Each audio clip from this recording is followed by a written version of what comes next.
Very good morning, welcome to Magadha news morning debate. ఇవాళ ఆంధ్రప్రదేశ్లో budget సమావేశాలు మరి కాసేపట్లో ప్రారంభం కాబోతున్నాయి.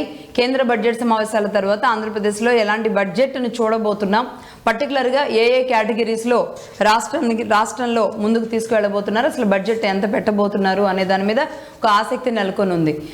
పయ్యావుల కేశవ్ గారు ఇవాళ బడ్జెట్ చదివి వినిపించబోతారు. దానికి సంబంధించిన డిబేట్లోకి వెళ్లే ముందుగా నిన్నంతా తెలంగాణలో ఒక రసవత్తరంగా సాగింది కౌంటింగ్, మున్సిపల్ ఎలక్షన్ల కౌంటింగ్. అంటే ఇందులో మిక్స్డ్ స్పందన, ఏదైతే ఎగ్జిట్ పోల్స్ కానీ లేదంటే దానికి ముందున్న సర్వేలు అంటే చాలా మచ్చుకి మాత్రమే జరుగుతాయి. ఎందుకంటే జనరల్ ఎన్నికల్లోనో ఎంపీ ఎన్నికల్లోనో మాట్లాడినంత ఈజీగా తెలిసినంత ఈజీగా గ్రౌండ్ లెవెల్లో మున్సిపాలిటీస్లో ఉన్న వాళ్ళ ఓటర్ నాడి పట్టుకోవడం చాలా కష్టం. అది అర్బన్ ఓటు బ్యాంక్ కానీ లేదంటే గ్రౌండ్లో ఉన్న వాళ్ళది కానీ చాలా మిక్స్డ్గా ఉంటుంది. ఎందుకంటే వ్యక్తుల ఆధారంగా కూడా ఎన్నికలు జరిగే అవకాశాలు ఉంటాయి. పార్టీ బొమ్మ మాత్రమే కాకుండా అంటే పంచాయతీ ఎలక్షన్స్, ఆ తర్వాత మున్సిపల్ ఎలక్షన్స్ అన్నీ కూడా రకరకాల పారామీటర్స్లో ఉంటాయి. అది కూడా కాకుండా అధికార పార్టీ ఉన్న చోట అధికార పార్టీ ఏదైతే ఉందో ఆ పార్టీకే ఎడ్జ్ కూడా ఎక్కువ కనబడుతూ ఉంటుంది. ఎందుకంటే ఏదైనా పనులు చేసుకోవాలంటే మున్సిపాలిటీల్లో రోడ్లు, లైట్లు, పారిశుద్ధ్యం వీటన్నింటికి సంబంధించి అధికార పార్టీ వస్తేనే ఇక్కడ పనులు అవుతాయి అనే ఒక సాంప్రదాయం కూడా ఉంటుంది. కాబట్టి ఈ నేపథ్యంలో మరి చాలా రసవత్తరంగానే సాగింది అని చెప్పాలి. అయితే కాంగ్రెస్ మొదటి నుంచి ఎగ్జిట్ పోల్స్ అన్నీ కూడా కాంగ్రెస్ వైపే చూసాయి. కానీ కాంగ్రెస్కి ఈ మధ్య పథకాల విషయంలోనో లేదంటే హామీల విషయంలోనో తుంగలో తొక్కారు అంటూ, అలాగే రేవంత్ రెడ్డి గారి మీద జరిగిన దాడి, వీటన్నింటి నేపథ్యంలో ఈసారి జూబ్లీ హిల్స్ లాంటి పరిస్థితి అయితే మున్సిపాలిటీస్లో ఉంటుంది అని ఎవరు అనుకోలేదు. కానీ ఏదైతే చెప్పారో ఢిల్లీ నుంచి నేనే రాజు నేనే మంత్రి అనే లాంటి కమిట్మెంట్ ఏదైతే ఇచ్చారో అట్లాగే రేవంత్ రెడ్డి గారు మొత్తానికైతే విజయం సాధించిన పరిస్థితి మనకు కనబడుతుంది.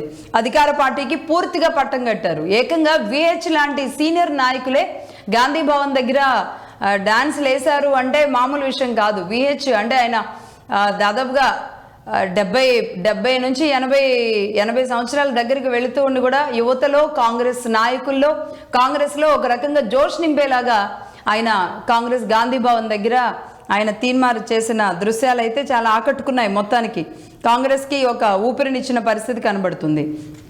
అయితే జగిత్యాల విషయంకి వచ్చే వరకు మాత్రం ఇదే సీనియర్ నాయకుడిగా ఉన్న జీవన్ రెడ్డి గారు లాంటి వాళ్ళు రెబల్స్ని రంగంలోకి దింపడం వల్ల 7 స్థానాల్లో అక్కడ కాంగ్రెస్ ఓటమి పాలవ్వడం, రెబల్స్గా ఉన్న వాళ్ళు అక్కడ గెలవడం జరిగింది. కాంగ్రెస్ పదే అంటే చాలా విషయాల్లో పుట్టి ముంచుకునేది ఇలాంటి సిచ్యువేషన్ల వల్లే. నేషనల్ పార్టీస్ పుట్టి మునిగేది ఇలాంటి మేమే నాయకులు అని కలవకపోవడం, ఇలాంటి సందర్భాల వల్లే మునుగుతుంది. బట్ రేవంత్ రెడ్డి గారు వీళ్ళందరినీ ఒక తాటి మీదకు తీసుకొచ్చి వన్ మ్యాన్ షో లాగా నడిపించినప్పుడు పార్టీలు నిలబడతాయి. ఈ సిచ్యువేషన్లో మొత్తానికి జగిత్యాల్లో అలాంటి పరిస్థితి ఉంది. 7 కార్పొరేషన్లలో కాంగ్రెస్ 5, బీజేపీ 1, అదర్స్ 1. అయితే ఒక్కటి కూడా బీఆర్ఎస్ పార్టీకి అయితే ఒక్క కార్పొరేషన్ కూడా దక్కని పరిస్థితి మనం చూసాం. మొత్తంగా ఒకసారి రిజల్ట్ డేటా కనుక మనం చూస్తే వార్డుల వారీగా 2581 వార్డులకు జరిగిన ఎన్నికల్లో కాంగ్రెస్ 1347 వార్డులను దక్కించుకుంది. అంటే 1347 వార్డులను దక్కించుకుంది. బీఆర్ఎస్ 719 వార్డులు, బీజేపీ 263. అలాగే 414 కార్పొరేషన్ డివిజన్లకు కాంగ్రెస్ 186 కార్పొరేషన్ డివిజన్లు దక్కించుకుంటే బీఆర్ఎస్ 53 కార్పొరేషన్ డివిజన్లు, బీజేపీ 78. అలాగే 116 మున్సిపాలిటీలుగా అంటే దీన్ని డివైడ్ చేసుకుంటూ మనం వస్తే కనుక డివిజన్లు అండ్ మున్సిపాలిటీల వారీగా చూస్తే, వార్డుల వారీగా చూస్తే ఇటు 116 మున్సిపాలిటీలకు గాను కాంగ్రెస్ 79, బీఆర్ఎస్ 25, బీజేపీ 4, హంగ్ ఉన్న ప్లేసులు 8 ఉన్నాయి. 7 కార్పొరేషన్లలో మొత్తానికి కాంగ్రెస్ 4, బీజేపీ 1, హంగ్ 2 ఉన్నాయి. ఆ హంగ్ 2 కూడా యాక్చువల్లీ బీజేపీ ఖాతాలోకి వెళ్లే అవకాశాలు కనబడుతున్నాయి. ఈ నేపథ్యంలోనే ఇటు టీడీపీ ఒక స్థానాన్ని, మధ్యలో ఒక స్థానాన్ని కైవసం చేసుకోవడం, అసలు టీడీపీ ప్రచారానికి రాకపోవడం, అయితే అక్కడ కాంగ్రెస్ బలపరిచిన వ్యక్తి వల్ల అక్కడ మధిరలో టీడీపీ గెలుపు చూసాం. అలాగే 2 స్థానాల్లో జనసేన కూడా రెపరెపలాడించింది. అసలు పవన్ కళ్యాణ్ గారు ప్రచారానికి వస్తారు అని అందరూ అనుకున్న తర్వాత అసలు ప్రచారానికి రావడానికి వీలు కాక అసలు ప్రచారానికి పిలవలేదు అనే పరిస్థితి దాకా వచ్చిన తర్వాత ఊహించని రీతిలో 2 స్థానాలని అటు జనసేన కూడా గెలుచుకోవడం అనేది మామూలు విషయం కాదు. సో మొత్తంగా అసలు ఏ ప్రచారాలు ఏ ఆర్భాటాలు లేకుండానే 2 చోట్ల మంచిర్యాల మున్సిపల్ కార్పొరేషన్ 34వ డివిజన్లో జనసేన అభ్యర్థి అగ్గు సాగర్ గెలిచారు. అలాగే నల్గొండ జిల్లా ఉమ్మడి నల్గొండ జిల్లా నేరేడుచెర్ల మున్సిపాలిటీ ఎన్నికల్లో 14వ వార్డులో 60 ఓట్ల మెజారిటీతో జనసేన అభ్యర్థి ఆరూరి విజయలక్ష్మి గెలిచిన పరిస్థితి ఉంది. ఆరూరి విజయలక్ష్మి భర్త ఒక రకంగా ఎమోషనల్ అయ్యారు. జనసేనకి తెలంగాణలో ఎంట్రీ విజయలక్ష్మితోనే మొదలయ్యింది. ఈ విజయలక్ష్మి ఈ విధంగానే దూసుకెళ్తుంది, విజయం జనసేనని ఈ విధంగానే వరిస్తుంది అంటూ కూడా ఆయన భావోద్వేగంగా మాట్లాడారు. అలాగే మంచిర్యాలలో కూడా అదే పరిస్థితి. నిజానికి టీడీపీ ఏమాత్రం కాన్సన్ట్రేట్ చేస్తున్నా ఖచ్చితంగా టీడీపీ కూడా తన ఖాతాలో చాలా సీట్లను వేసుకునే అవకాశం ఉండుండేది. అలా కాకుండా టీడీపీ అసలు పూర్తిగా దూరంగా ఉండడం, టీడీపీ ఓట్ బ్యాంక్ మాత్రం మొత్తంగా అవునన్నా కాదన్నా రేవంత్ రెడ్డి గారు అంతకుముందు టీడీపీలో ఉండడం వల్ల మొత్తానికి టీడీపీ ఓటు బ్యాంక్ అంతా కూడా కాంగ్రెస్ వైపు మళ్ళిన పరిస్థితే కనబడుతుంది. అటు జూబ్లీ హిల్స్ ఎన్నిక కావచ్చు, ఇటు ఈ మున్సిపాలిటీ ఎన్నికలు కావచ్చు. ఏదేమైనా గతంలో ఏ రాజకీయ నాయకుడికి లేని ఒక ఇమేజ్ మాత్రం రేవంత్ రెడ్డి గారికి ఉందని చెప్పాలి. రేవంత్ రెడ్డి గారి గురించి ఇక్కడ పర్టికులర్గా మాట్లాడాల్సిన అవసరం ఉంది. ఎందుకంటే ఒక రేవంత్ రెడ్డి గారి విషయంలోనే ఈ అన్ని పార్టీలు కూడా సానుకూలంగా ఉండడం ఒక ముఖ్యమంత్రి అభ్యర్థి పట్ల అంటే అంత ఈజీ కాదు. ఒకటి అంటే ఇక్కడ తెలంగాణ ఈక్వేషన్స్లో కూడా బీఆర్ఎస్ని ఆయన ఒంటి చేత్తో ఎదుర్కొంటున్న పరిస్థితి ఉంది. బీఆర్ఎస్ ఈరోజు బీజేపీకి కూడా శత్రువు కాబట్టి ఎంఐఎం కాంగ్రెస్కి సపోర్ట్ చేస్తుంది. ఒక రకంగా ఇండైరెక్ట్గా బీజేపీ కూడా పూర్తి భిన్నంగా దేశమంతా ఒక ఎత్తు అయితే తెలంగాణలో ఒక ఎత్తు, బీజేపీ కూడా ఇండైరెక్ట్గా సహాయం చేస్తూనే ఉంటుంది. అలాగే బీఆర్ఎస్లో ఉన్న అసంతృప్తులు కూడా రేవంత్ రెడ్డి గారికి సహాయం చేస్తూనే ఉంటారు. ఇదే తెలంగాణలో ఉన్న టీడీపీ క్యాడరు ఆయనకి సహాయం చేస్తూనే ఉంటారు, జనసేన ఆయనకి సహాయం చేస్తూనే ఉంటారు. ఇట్లా తెలంగాణలో అన్ని పార్టీలని నుంచి కూడా ఒక వ్యతిరేకత లేకుండా ఆయన సింగిల్ మ్యాన్ ఎనిమీ ఎజెండాగా రేవంత్ రెడ్డి గారు వెళుతూ ఉన్న పరిస్థితి మాత్రం రాజకీయాల్లో ఒక గ్రౌండ్ నుంచి వచ్చిన వ్యక్తిగా తన ఒక క్లారిటీతో తన శత్రువుని ఎవరో నిర్దేశించుకుని తను చేస్తున్న యుద్ధంలో మొత్తానికైతే కాంగ్రెస్ పార్టీ తరపునే తానున్న అన్ని పార్టీల అండదండలు తల ఒక చెయ్యి వేస్తూ రేవంత్ రెడ్డి గారు ముందుకెళ్తున్న పరిస్థితి అయితే స్పష్టంగా కనబడుతుంది. గెలిచినప్పుడు కూడా అక్కడ చూసాం అసలు కాంగ్రెస్ జెండాలతో పాటు టీడీపీ జెండాలు ఉండడం అనేది అంటే తెలియకుండానే ఆయన పార్టీ పరంగా కాకుండా పర్సన్ టు పర్సన్ అటాచ్మెంట్గా లేదంటే అట్లా వ్యక్తిత్వం పర్సనల్ రిలేషన్గా ఆయన ముందుకెళ్తున్న విధానం మాత్రం దేశంలో ఏ రాష్ట్రంలో ఏ ముఖ్యమంత్రికి లేనంత సపోర్ట్ మాత్రం రేవంత్ రెడ్డి గారికి రావడం ఒక కొత్త విధానం. గ్రౌండ్ నుంచి వచ్చిన వ్యక్తిగా అన్ని పార్టీల్లో అంటే ఒక 2 పార్టీల్లో ఆయన పనిచేసిన అనుభవంతో ఆయన ఎవరు శత్రుత్వంగా చూడకుండా ముందుకు తీసుకెళ్తున్న పరిస్థితి. బీఆర్ఎస్లో ఉన్న అనేక మంది కూడా సరే మా తెలంగాణ వాడే గ్రౌండ్ నుంచి ఈ విధంగా వచ్చాడు అనే దాని పట్ల అందరూ కూడా అంత వ్యతిరేకత కనబరచకుండా రాజకీయాన్ని నడుపుతున్న పరిస్థితి మాత్రం ఖచ్చితంగా ఇది రేవంత్ రెడ్డి గారికి దక్కుతుంది. మరి కానీ ఏదైనా సమస్య వస్తే రేపు ఏదైనా కాంగ్రెస్ నుంచే రావాలి తప్ప రేవంత్ రెడ్డి గారికి పెద్దగా మిగతా పార్టీల నుంచి వస్తుంది అని అయితే ఊహించలేం. ఇది రియల్ ఫ్యాక్ట్స్, ఇవన్నీ కూడా రియల్ ఫ్యాక్ట్స్, తెలంగాణలో జరుగుతున్న పొలిటికల్ రియల్ ఫ్యాక్ట్స్ ఇవి. మరి అటు ఎందుకంటే కోమటిరెడ్డి రాజగోపాల్ రెడ్డి గారు నిన్న ఒక స్టేట్మెంట్ ఇచ్చారు, ఆయన నన్ను మంత్రిని చేస్తారా లేదంటే నేనే ముఖ్యమంత్రిని అయిపోనా అని. ఇలానే ఉంటుందన్నమాట. ఏదన్నా పుట్టిముంచేలాంటి పరిస్థితులు ఏదన్నా వస్తే నేను చెప్పినట్లుగా రేవంత్ రెడ్డి గారికి ఏదైనా నెగిటివ్ ఏదన్నా మొదలవ్వాలి అంటే అది కాంగ్రెస్ పార్టీ నుంచే మొదలవ్వాలి. అయితే ఒక్కళ్ళని ముంచాలి అని చేసే ప్రయత్నంలో కాంగ్రెస్ పార్టీ ప్రతిసారి అందరూ మునుగుతూ ఉంటారు. కాబట్టి మరి ఇలాంటి సమస్యలన్నింటినీ ఆయన ఎలా ఓవర్కమ్ చేసుకుంటారు? మంత్రి పదవి ఇచ్చి సాక్రిఫైస్ చేస్తారా? ఇంత ఓపెన్ సవాళ్ళ తర్వాత మంత్రి పదవి ఇస్తే మళ్ళీ రేవంత్ రెడ్డి గారు తగ్గినట్టు అవుద్ది. కాబట్టి ముఖ్యమంత్రి పదవి అంటే అంత ఈజీయా? కోమటిరెడ్డి రాజగోపాల్ రెడ్డి గారు కానీ కోమటిరెడ్డి వెంకటరెడ్డి గారు కానీ సరే నల్గొండలో వాళ్ళకంటూ ఒక ఇమేజ్ ఉంది. కోమటిరెడ్డి ఫ్యామిలీకి వెంకటరెడ్డి గారు నిజానికి రాజకీయాల్లో రాణించింది, ముందుకొచ్చింది అంతా కోమటిరెడ్డి వెంకటరెడ్డి గారు. వ్యాపారస్తులుగా మాత్రమే వాళ్ళు ఉన్నారు తప్ప రాజగోపాల్ రెడ్డి గారు వ్యాపారంగానే ఆయన వెనకుండి చూసుకున్నారు తప్ప రాజకీయంగా అది లేదు. ఆయన తీసుకొచ్చి రాష్ట్ర ముఖ్యమంత్రి లాంటి ఇమేజ్ అది సాధ్యమయ్యే పని కాదు. కానీ సొంత పార్టీనే ఓపెన్గా సవాల్ విసిరిన పరిస్థితిలో మరి రాజగోపాల్ రెడ్డి గారి పట్ల ఇటు రేవంత్ రెడ్డి గారు ఎలాంటి విధానం అనుసరిస్తారు? మొత్తానికి గెలుపుతో ఒక జోష్ మీద ఉన్న కాంగ్రెస్ పార్టీ ఏం చేయబోతుంది? What next? మరి బీఆర్ఎస్ పరిస్థితి కూడా కేటీఆర్ గారు అసలు ఏమీ ఉండదు అనుకున్న చోట 700 పైచిలకు స్థానాలు గెలుచుకోవడం అంటే అసలు నిజానికి అధికార పార్టీకి 80 to 90% ఎడ్జ్తో క్లీన్ స్వీప్ చేయాల్సిన సిచ్యువేషన్ ఉంటుంది. అలాంటిది బీఆర్ఎస్ పార్టీ ఈరోజు గ్రౌండ్లో చాలా స్ట్రాంగ్గా నిలబడింది అనేది కేటీఆర్ గారు చెప్తున్నారు. ఇక్కడ కేటీఆర్ గారి విషయంలో కూడా అంతా తానై ప్రతి ఎన్నికని నడిపిస్తున్న కేటీఆర్ గారు తన వంతుగా తన కష్టం అనేది పడుతున్నారు. కానీ ద సేమ్ టైం ఎందుకో జనరల్ ఎన్నికలకి ముందు, తెలంగాణ ఎన్నికలకి ముందు బీఆర్ఎస్ పార్టీ మీద పర్టికులర్గా కేసీఆర్ అండ్ కేటీఆర్ మీద పడిన ఒక ముద్ర ఏదైతే ఒక అహంభావం, యాటిట్యూడ్ అన్న ముద్ర ఉందో ఈ ముద్ర కారణంగా చాలా రకాలుగా దూరం అవుతున్న పరిస్థితి ఉంది. బీఆర్ఎస్ గ్రౌండ్లో ఉంది, బీఆర్ఎస్కి క్యాడర్ ఉంది, బీఆర్ఎస్కి కార్యకర్తలు ఉన్నారు, బీఆర్ఎస్కి బలం ఉంది.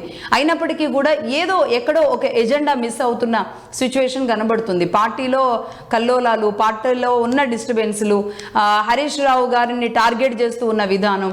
ఇందుకే హరీష్ రావు గారు ప్రతిసారి తన క్రెడిబిలిటీని, తన ఇంటిగ్రిటీని పార్టీలోనే చూయించుకోవడం, కేసీఆర్ గారి దగ్గర తాను ఎంత తల వంచుకొని నేను నిలబడగలను అని తనకు తానే పదే పదే చూయించుకుంటూ వెళుతున్నప్పటికీ కూడా అనేక రకాలుగా కవిత రూపంలో కూడా పార్టీకి ఒక వ్యతిరేకత వస్తూ ఉండడం కూడా ఒక రకంగా పార్టీకి మైనస్లో పడేసింది. అంటే కుటుంబాన్నే సరిచేసుకోలేని వాళ్ళు, కుటుంబాన్నే ఒక గాడిని పెట్టుకోలేని వాళ్ళు రాష్ట్రాన్ని ఏం పెడతారు అనేలాంటి ముద్ర పడుతుంది.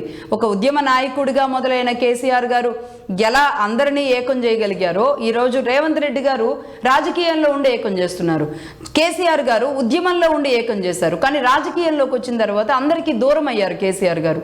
అలా కాకుండా అదే ఉద్యమ పంధాలో ఆయన తీరు ఎలా ఉండేదో అలాగే ఉంటే గనక రాజకీయం కూడా అంతే సాఫీగా ఉండుండేదేమో.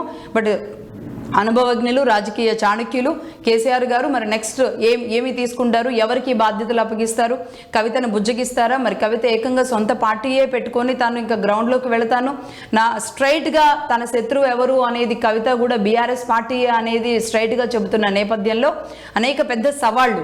అంటే రాజశేఖర రెడ్డి గారికి తర్వాత షర్మిల గారు పార్టీ పెట్టారు రాజశేఖర రెడ్డి గారి పేరుతో. అంటే ఎక్కడ కూడా తండ్రి మరణించిన తర్వాత అన్న ఒక పార్టీ పెట్టుకున్న తర్వాత చాలా సంవత్సరాలకి షర్మిల గారు పార్టీ పెట్టుకొని తండ్రి జెండా కింద, తండ్రి గొడుగు కింద వెళ్ళారు.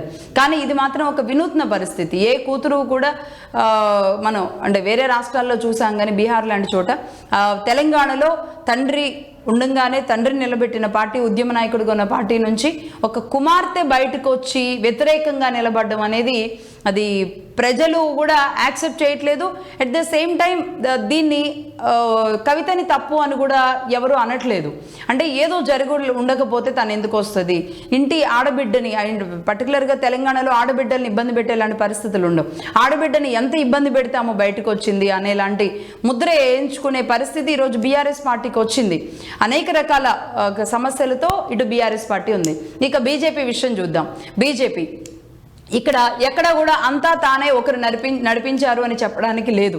బట్ బండి సంజయ్ గారి విషయంలో ఒక కేంద్ర మంత్రిగా ఆయన చేశారు, ఎమ్మెల్యేగా ఓటమి పాలయ్యారు, మళ్ళీ ఎంపీగా గెలిచారు, కేంద్ర సహాయ మంత్రిగా పనిచేస్తున్నారు. అయినప్పటికీ కూడా ఒక మేనిఫెస్టోని బీజేపీ తయారు చేసుకొని గ్రౌండ్కి వెళ్ళిన విధానం ఏదైతే ఉందో, అంటే బీజేపీ ప్రతిసారి ఏ ఒక్క వ్యక్తి మీదో నిలబడదు, ఒక సమూహంగా పనిచేస్తుంది అనేది ఏదైతే ఉందో ఆ స్ట్రాటజీని పర్ఫెక్ట్గా నిలబెట్టారు. గతంలో బండి సంజయ్ గారు మాత్రమే బీజేపీని నడిపించగలరు, బండి సంజయ్ గారు ఉన్నప్పుడు మాత్రమే ఆ వేవ్ కనబడింది అన్న పరిస్థితి నుంచి ఈరోజు పెద్ద మాస్ లీడర్ కానప్పటికీ కూడా రామచంద్రరావు గారు తీసుకున్న చర్యలు, లేదంటే అభ్యర్థుల ప్రకటనలో వీళ్ళంతా చూపించిన చొరవ, అందరినీ కలుపుకొని రామచంద్రరావు గారు, ఎందుకంటే అటు కిషన్ రెడ్డి గారికి సంబంధించిన వాళ్ళు, ఇటు బండి సంజయ్, అటు అరవింద్ గారు, డీకే అరుణ గారు, ఇలా సీనియర్ నాయకుల సమూహంగా ఉన్న బీజేపీలో ఎవరిని ఒప్పించక తానొప్పక అన్నట్టుగా రామచంద్రరావు గారు చాలా సైలెంట్గా, సౌమ్యంగా తాను నడిపించిన విధానం ఏదైతే ఉందో బీజేపీ పార్టీకి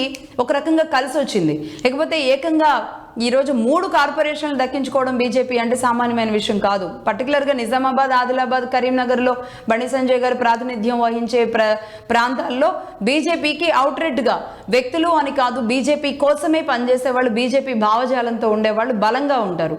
అలాంటి చోట బీజేపీ ఈరోజు గ్రౌండ్లో ఈ స్థాయిలో నిలబడింది అంటే కనుక ఇంకా మిగతా 2 ప్లేసులు ఏవైతే ఉన్నాయో అవి హంగ్లో ఉన్నాయి కాబట్టి అవి కూడా బీజేపీ ఖాతాలోకి వచ్చేలాంటి చర్యలు ఏమైనా తీసుకుంటారా అనేది అయితే చూడాలి.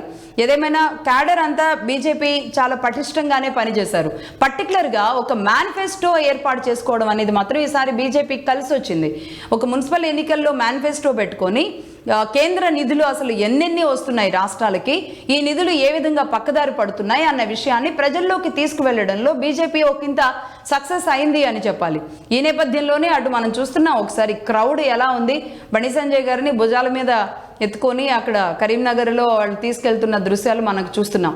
అలాగే ఈ హంగు విషయంలో కానీ రెబల్స్ విషయంలో కానీ ఇప్పటి నుంచి గేమ్ మొదలవుతుంది. ఇవాళ చైర్మన్ ఎన్నికుంటుంది. చైర్మన్ ఎన్నిక లోపుగా ఇప్పటికే దాదాపుగా నగర శివారు ప్రాంతాల్లోని రిసార్ట్స్ అన్నింటికీ ఆల్రెడీ ఈ రెబల్స్గా గెలిచిన వాళ్ళని, లేదంటే కొంచెం ఎక్స్ అఫీషియో మెంబర్స్ ఓట్ల అవసరమైన ఈ 2 స్థానాలు, ఇలాంటి వాళ్ళందరినీ కూడా బుజ్జగింపులు చేయడానికి పార్టీలు అన్నీ కూడా వాళ్ళ మీద కాన్సన్ట్రేట్ చేశాయి. ఈ నేపథ్యంలో ఇంకొన్ని పార్టీలు అయితే తీసుకొచ్చి రిసార్ట్స్లో, హైదరాబాద్ చుట్టుపక్కల ఉన్న రిసార్ట్స్లో కూడా వాళ్ళందరినీ కూర్చోబెట్టినట్టుగా తెలుస్తుంది. మరి మధ్యాహ్నానికి ఈ ఎన్నిక కూడా, చైర్మన్ల ఎన్నిక కూడా పూర్తయితే పూర్తి క్లారిటీ కూడా వచ్చే అవకాశాలు అయితే ఉంటాయి. సో మొత్తంగా వాట్ నెక్స్ట్ తెలంగాణలో ఎన్నిక, జిహెచ్ఎంసీ ఎన్నికే వాట్ నెక్స్ట్ అనేది చూడాలి. ఈ ఊపుతో అటు కాంగ్రెస్, బీజేపీ ముందుకు దూసుకు వెళ్ళడానికి చాలా బలంగా తెలంగాణలో రాజకీయం కనబడుతున్న పరిస్థితి ఉంది.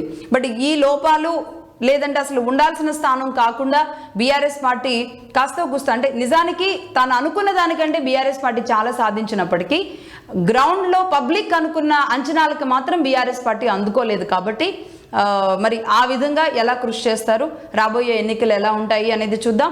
అలాగే ఈరోజు చైర్మన్ల ఎన్నికలో ఏ పార్టీకి ఎవరెవరు ఎన్నుకుంటారు, ఎవరు చైర్మన్లుగా, కార్పొరేషన్ చైర్మన్లుగా ఉండబోతున్నారు అన్న విషయాన్ని కూడా మగధా న్యూస్లో మినిట్ టు మినిట్ అప్డేట్స్ చూడొచ్చు. ఇప్పుడు ఒక చిన్న బ్రేక్ తీసుకుందాం. బ్రేక్ తర్వాత ఆంధ్రప్రదేశ్లోని పరిస్థితులు, లోకేష్ గారు నిన్న మండలిలో ఇచ్చిన వార్నింగ్, అలాగే మరి కాసేపట్లో ప్రారంభం కాబోతున్న బడ్జెట్ సమావేశాలు, వీటన్నింటికి సంబంధించి లైవ్లోకి వెళదాం, డిబేట్ లైవ్లోకి. Take a small break.